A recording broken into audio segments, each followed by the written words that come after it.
Hello everyone, welcome to Agila's Insights, a channel for lifelong learning.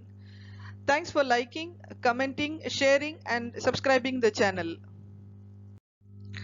Today we will understand about pre-formulation studies. What is pre-formulation study? Why we have to conduct the pre-formulation studies?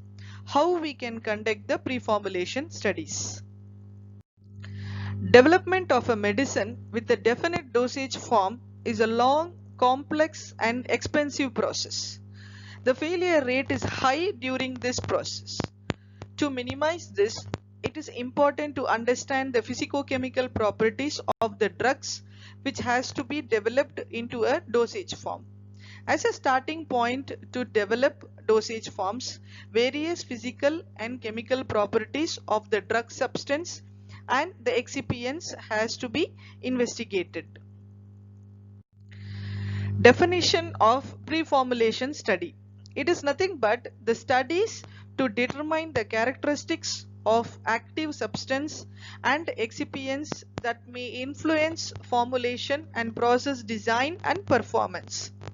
In other words, pre-formulation studies are designed to learn about the susceptibility of the active pharmaceutical ingredient, that is API, drug and excipients alone or together to a variety of relevant stress and to increase formulation stability during long-term storage.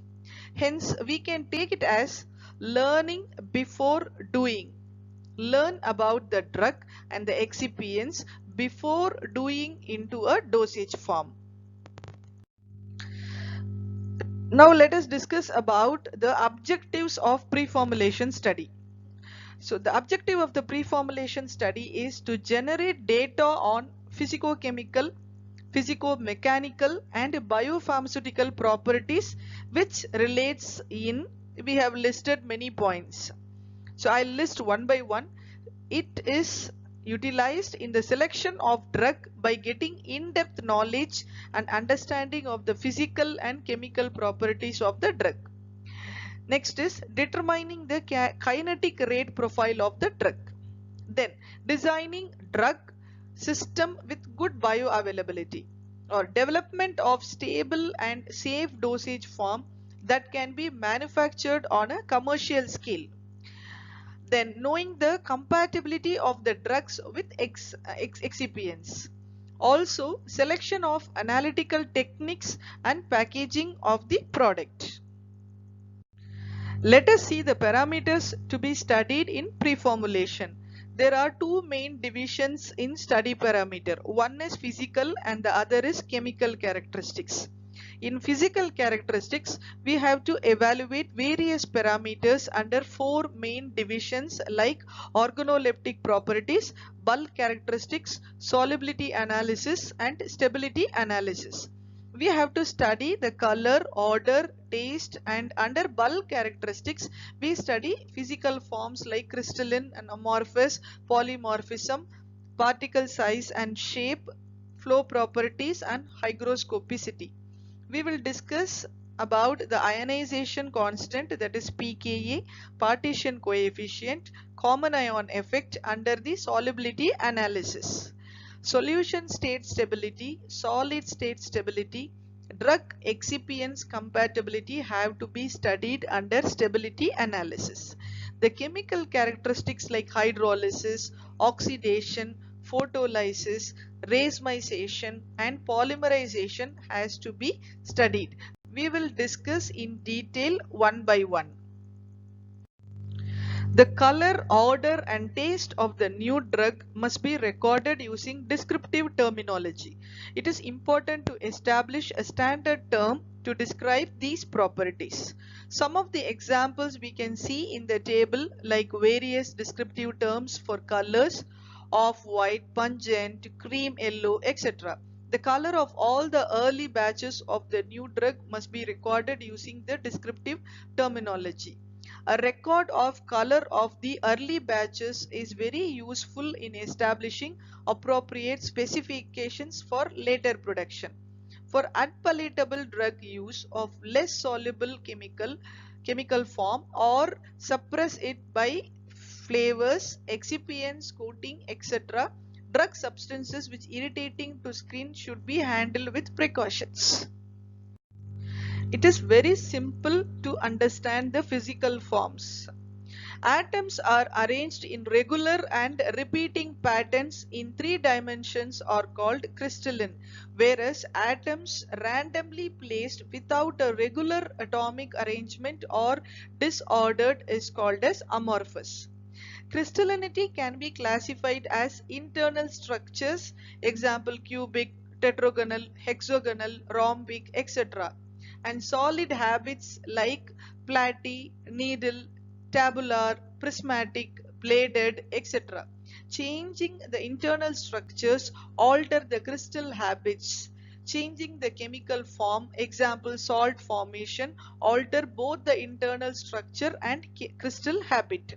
In amorphous, the substance do not possess sharp melting point but changes its physical state slowly as temperature rises. This point is glass transition temperature, which is a characteristics to be considered while selecting process of manufacture like wet granulation in tableting.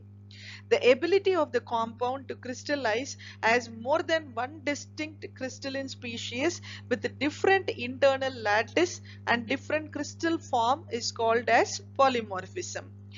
Let me explain. During crystallization, molecules may arrange themselves in different geometrical contributions such that the structure of the crystal formed has different packing arrangements or orientations. So these different states are called as polymorphs. I'll repeat, it is called polymorphs. Each polymeric form differ in physical and chemical properties which can affect the bioavailability and stability of drugs, also compression properties. For example, let us take paracetamol, which can exist in monolithic and orthorhombic forms, but the orthorhombic form has more compaction property. Some of the techniques to analyze polymorphs are differential scanning colorimetry, that is DSC. It measures the change in transitions, physical or chemical or both with a programmed temperature. One more method is thermogravimetric analysis, that is TGA. It measures the change in weight with a programmed temperature rise. And third method is XRD, helps us to know the state of existence of the compound.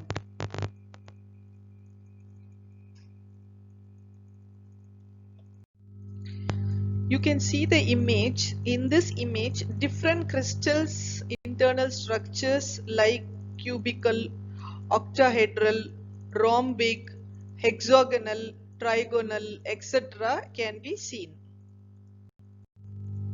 The chemical and physical properties of drug substances are affected by their particle size distribution and shapes. The effect is not only on the physical properties of solid drugs but also in some instances on their biopharmaceutical behavior. For example, the bioavailability of griseofulvin and phenacetin is directly related to the particle size distribution of these drugs. Some of the techniques to measuring the particles of various sizes are microscopy, sieving, sedimentation, centrifugation, etc. The next parameter is flow properties. The flow properties of powders are critical for an efficient tableting operation. Flow properties are affected by change in physical and chemical properties of substances like particle size, density, shape, electrostatic charges, and absorbed moisture. As a result, there is also change in biopharmaceutical behavior.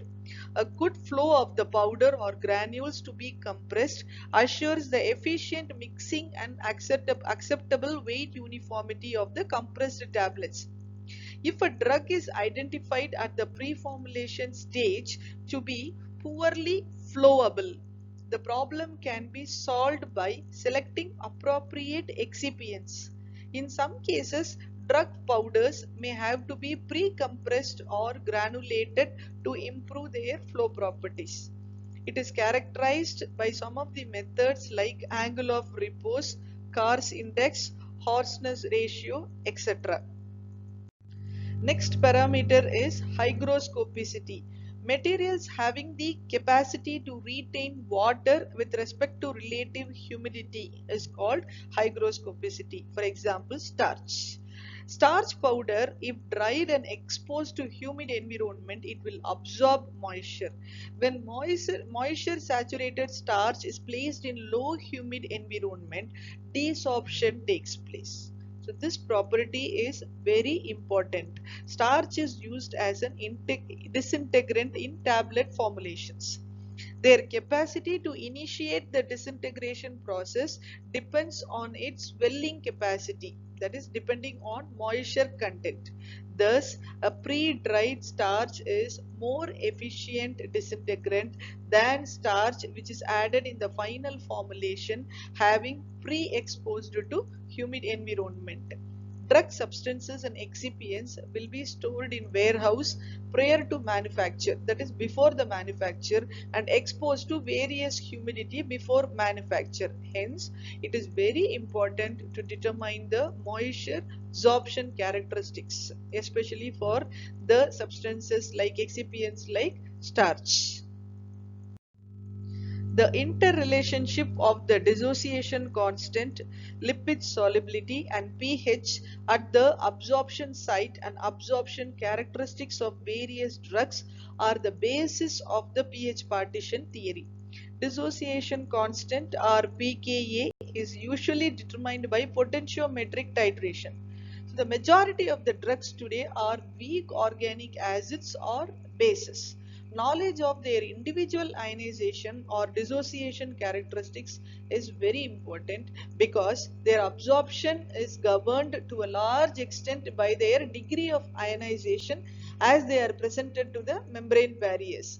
The degree of a drug's ionization depends both on the pH of the solution in which it is presented to the biological membrane and on the pKa or dissociation constant of the drug, whether it is an acid or base. The concept of pKa is derived from the Henderson-Hasselbalch equation. So let me tell you what is this Henderson-Hasselbalch equation. For acidic compounds, pH is equal to pKa plus log ionized drug divided by unionized drug. Whereas for basic compounds, pH is equal to pKw minus pKb plus log unionized drug divided by ionized drug. These Henderson equations can facilitate the selection of suitable salt-forming compounds and predict the salt's solubility.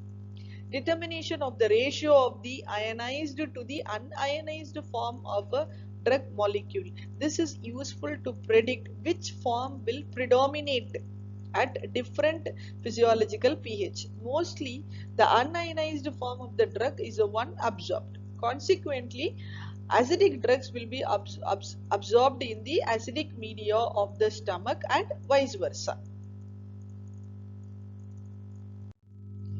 If a solute is added to a mixture of two immiscible liquids, it will distribute between the two phases and reach equilibrium at a constant temperature.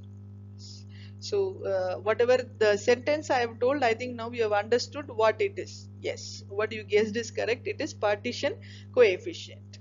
The distribution of the solute, unaggregated and undissociated, between the two immiscible layers can be described as follows. It is the ratio of the unionized drug distributed between organic, which is in the upper phase, and aqueous, which is in the lower phase at equilibrium.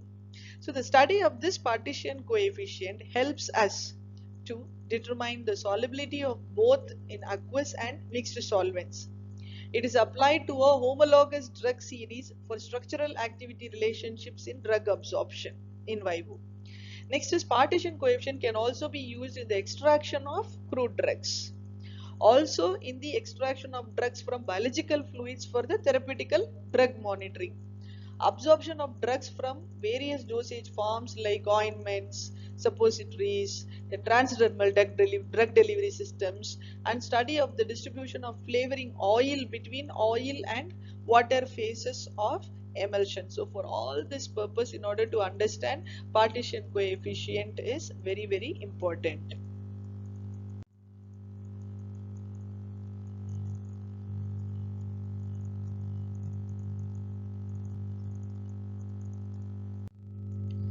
The next parameter is common ion effect. The dissociation of weak electrolytes is decreased by adding to the solution a strong electrolyte, that is a salt that has an ion in common with the weak electrolyte. So let me explain. The addition of a common ion reduces the solubility of the slightly soluble electrolyte, results in salting out. That is the precipitation, drug precipitation, which results from the removal of solvent molecules from the surface of the electrode by the hydration of common ion. Salting in larger anions, that is called hydrotrophs, example benzoates, salicylates, can open the water molecules, allowing an increase in solubility of poorly water soluble drugs. To be still clear, adding a common ion to a dissociation reaction causes the equilibrium to shift left towards the reactants, causing precipitation. Example, hydrochloride salts often exhibit lower solubility in gastric juice due to the abundance of chloride ions. So we know that the stomach contains lot of gastric juice, so this will have the hydrochloric acid. So when we give a drug which contains hydrochloride salts, so this will have chloride as a common ion.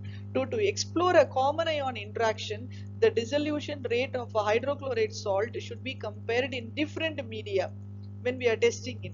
Water and 1.2% W by V weight per volume sodium chloride, or 0.05 m hydrochloric acid, and 0.9% weight per volume of sodium chloride in 0.05 m HCl. This is useful in the choice of a suitable salt form for the proper dissolution and increased absorption. Identifying the storage conditions and additives to form a stable solution preparation. For example, antioxidants like sodium sulfite, sodium thiosulfate, ascorbic acid, and chelating agents like EDTA, and replacement of oxygen by carbon dioxide or nitrogen. Then otherwise use of co-solvents like propylene glycol, ethanol to replace part of the aqueous vehicle for enhancing solubility, stability, and storage at low temperatures. The next parameter is solution state stability. Solution state stability analysis provides the evidence on unknown liquid incompatibilities that would likely pose a significant challenge during the drug development process. It also serves as a guide for formulation process. How? Now, during solution state solubility studies, it is important to evaluate for what purpose the stability of the drug substance at various pH, like pH 1, 2, 4, 7, and 10, at ambient and elevated temperatures. And then photolytic stability, that is the influence of ICH light, and finally oxidative stability, that is oxidation by peroxides. And solution state stability analysis is capable of identifying the loss of API, that is a drug, and any constituent increment in the degradation products. More difficult to interpret due to a reduced number of molecular contacts between drug molecules and excipients, and also the occurrence of multiple phase reactions. In the information generated from this analysis is influenced by temperature, pH, humidity, hydrolysis, oxidation, etc. So some of the techniques for studying solid state stability are powder X-ray diffraction, that is PXRD, and Fourier transformer infrared spectroscopy, that is FTIR, and etc.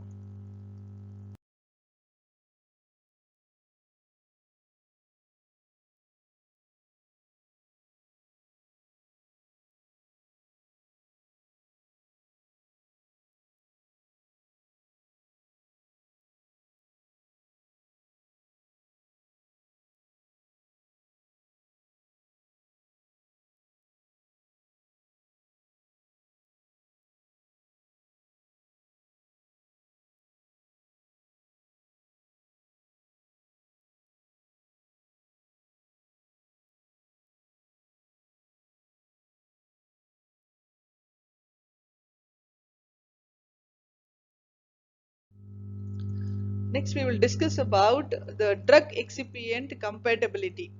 In the tablet dosage form, the drug is in intimate contact with one or more excipients.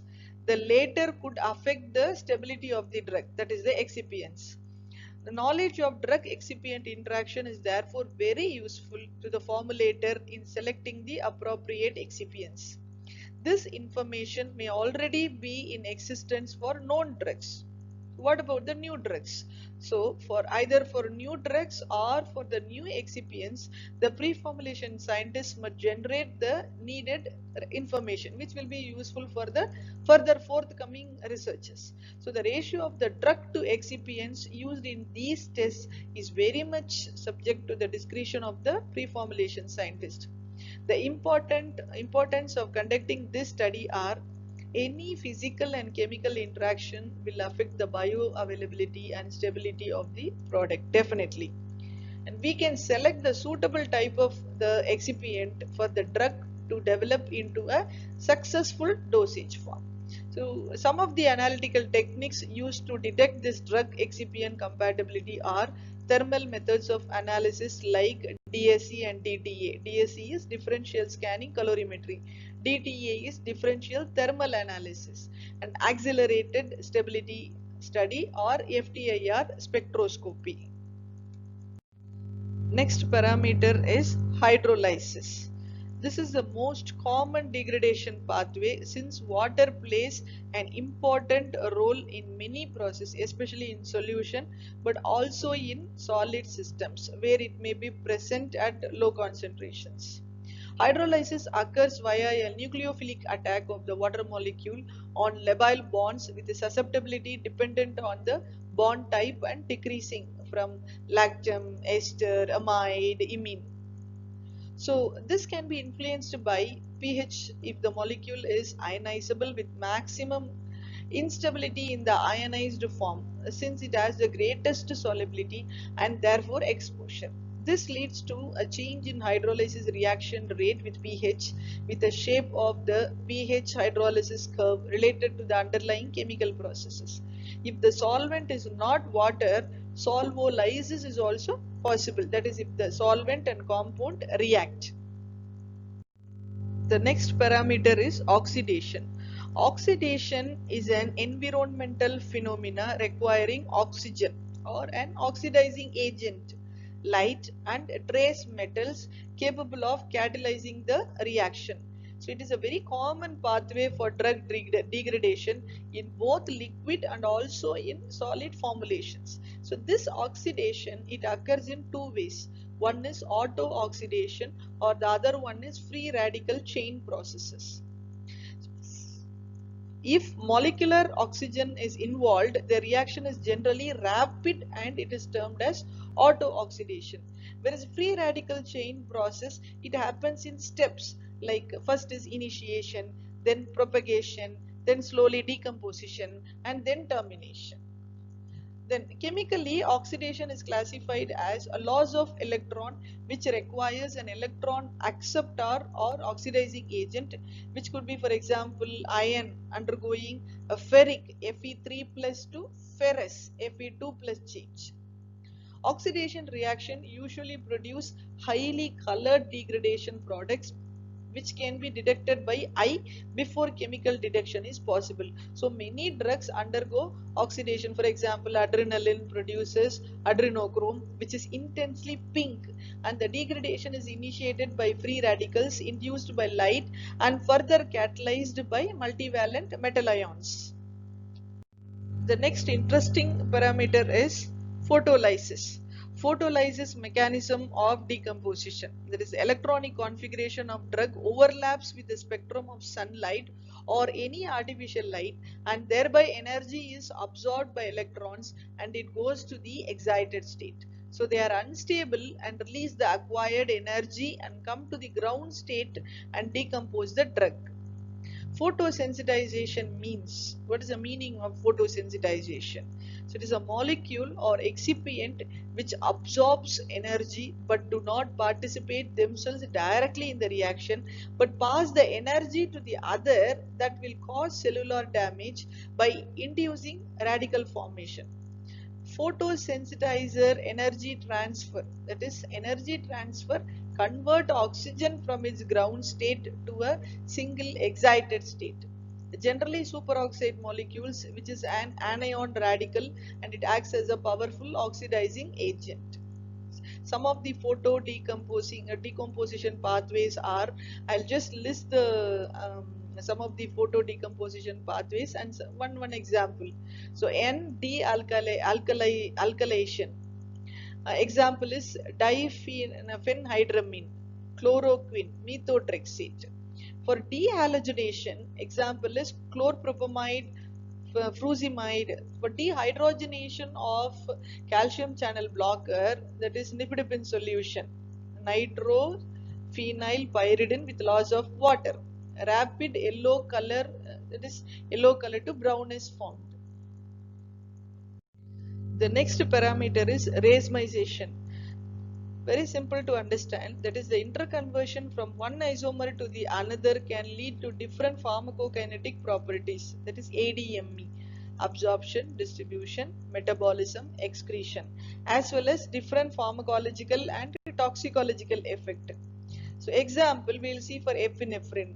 So L-epinephrine is 15 to 20 times more active than D form, while activity of racemic mixture is just one half of the L form. So it follows first order kinetics and it depends on temperature, solvent, catalyst and presence or absence of light. The next parameter is polymerization. It is a continuous reaction between molecules. So more than one monomer reacts to form a polymer. So we know this. For example, darkening of glucose solution is attributed to polymerization of the breakdown product, that is 5-hydroxymethyl furfural. Another one example, a common example is shellac on aging undergoes polymerization and hence prolongs the disintegration time and dissolution time. From this video, we all have understood about the need to conduct the pre-formulation studies and also about the different parameters to be considered for the study and how to study them. So the huge expenditure spent on developing dosage form will not go in vain. If you like this video, comment and share, subscribe the channel and press bell icon to get the notifications. Take care and be safe.